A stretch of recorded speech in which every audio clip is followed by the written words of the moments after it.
Hey friends, it's day 5 already, and one of the things I'm really aware of already is that when things lose their sort of initial novelty and excitement factor, I can so easily and so quickly be like, oh, like, I don't even know why I ever thought this was that bad. Like, it's really fine. Like, I can probably just do what I want to do. And luckily, at this point, I have enough awareness of that thought that I'm not just buying into it. And I have been really good about my phone in particular.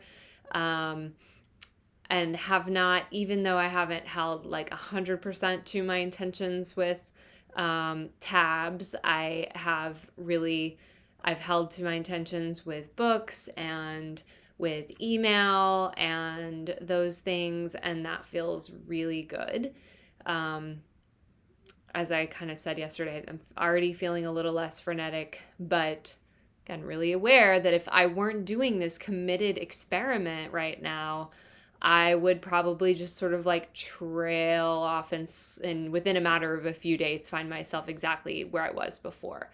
So I'm just really grateful to be doing this with whoever is watching this and for myself. A few other things. I have some notes behind me of things I wanted to make sure to talk about.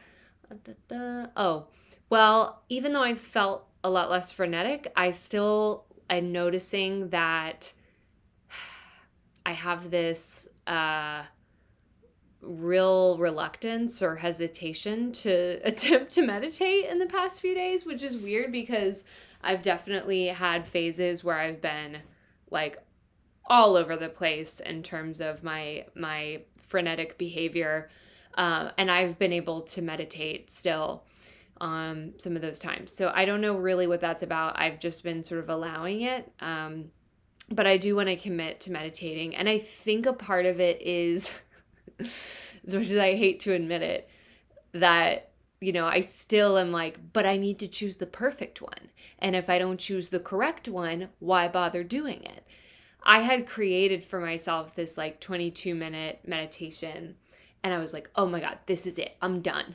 I have created the perfect meditation. It has my affirmations 5 times, like 10 different affirmations 5 times. It has 2 prayers that I love to hear every single day. And then it's like an energy clearing and a chakra alignment and an energy protection. And it's beautiful and set to this 532 hertz music in the background. And it's my voice. And yeah, I did that.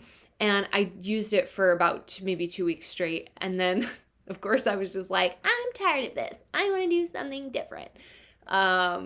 So that, man, whatever week I hit meditation, which might be next week, in terms of creating like a structured plan, it's probably actually going to be several weeks because I'm probably going to want to experiment with like, let's do this type this week and stick with it the whole week. Let's do this type. And that'll be really interesting. I'm excited for that. But in the meantime, I don't want to let this hang up of it's got to be the right one, the perfect one, get in my way. And it's almost like I've known that if I even, like, God forbid it be so simple as I just sit still for a minute, right? I don't need a timer. I don't need any background.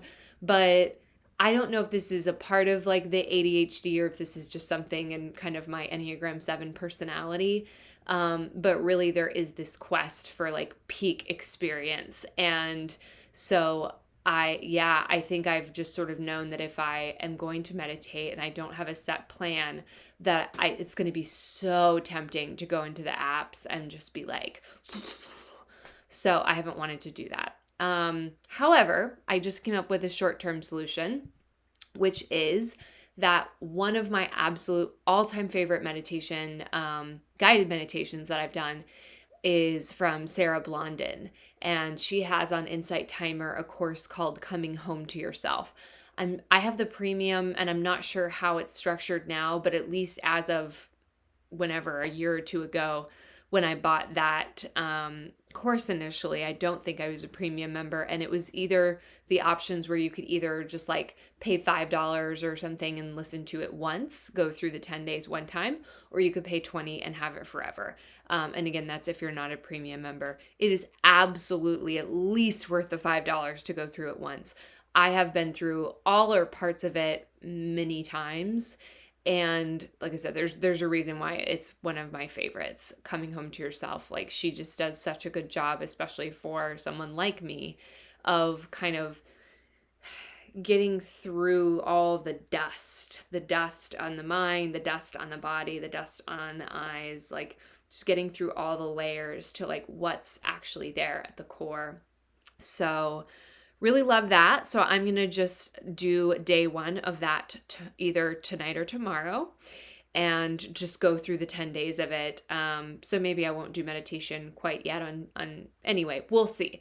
But I'm at least going to do day one of that. And until it's time for me to do my meditation focus, I'll just stick with that course. I think each meditation is somewhere between 10 and 15 minutes. So it's very doable also.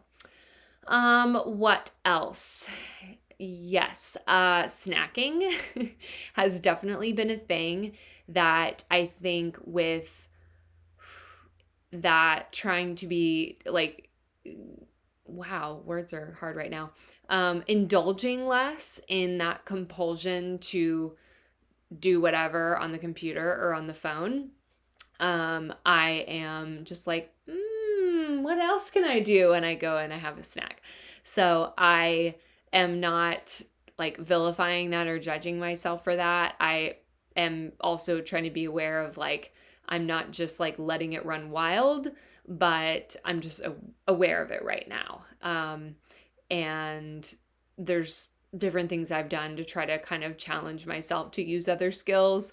But sometimes snacking is like, I'm like, this is what I want to do. And it's like that stubborn teenager part of me. So, and it's not bad. Snacking is not bad, right?